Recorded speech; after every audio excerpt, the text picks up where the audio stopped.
Recording? Yeah, I have to say. And then, oh, yeah. Yeah. Excited? Nope.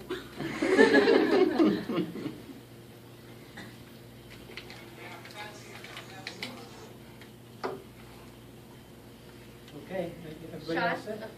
shots, injections, immunizations, and vaccinations. I'm sure everybody in this room has gotten a shot before, but did you guys actually know that there's an actual process for it and how to do it correctly? So tonight I'm going to demonstrate Karen on how to administer an injection properly. So the things that we're going to go through tonight are just what materials are needed, what preparation is needed to give the injection, and also how to actually administer the injection. So materials needed are gloves, first of all. You want to protect yourself and your patient. You want 2 alcohol pads.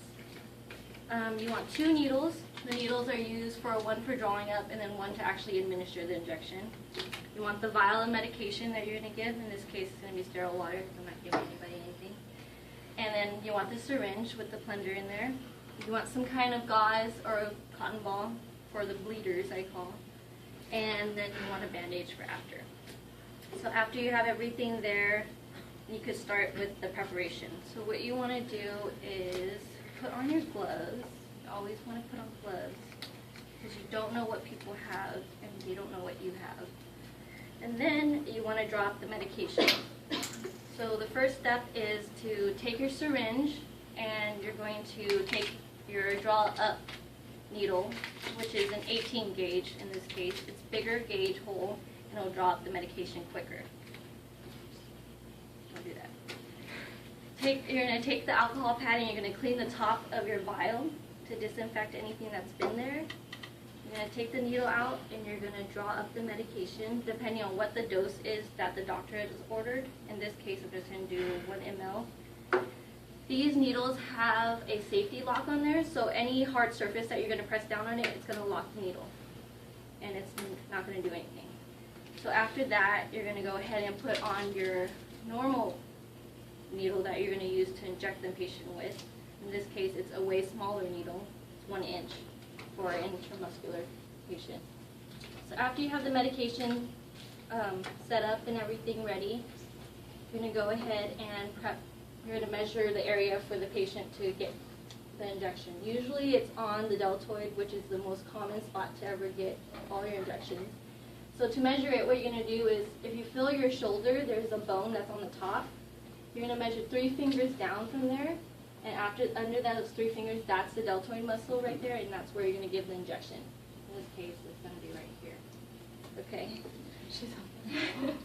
So after you take your second alcohol wipe, you're going to wipe the area of the injection, the site of injection, in a circular motion. I like to call it in a Cinnabon way.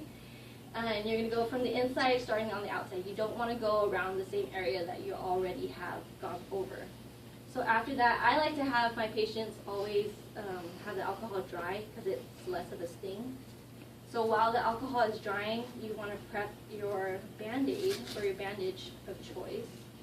Take it out of the wrapper, take one of the sticky sides off, and place it on the back of your hand, like that, to have it ready. And so after that, you want to use the 2-hand process, which is 1 hand with the Band-Aid on it, whichever hand that you're not using.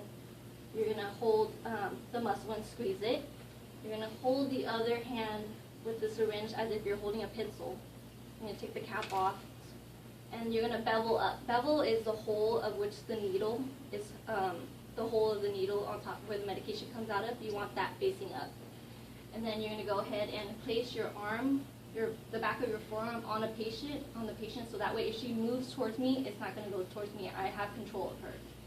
So you squeeze the muscle, go ahead and inject the medication, let go of the hand that's holding the muscle, and you're going to aspirate. Aspirate is just pulling back on the plunger, making sure that there's not a flash of blood. If there's a flash of blood, then you need to go ahead and pull the whole syringe out because you're in a blood vessel. If not,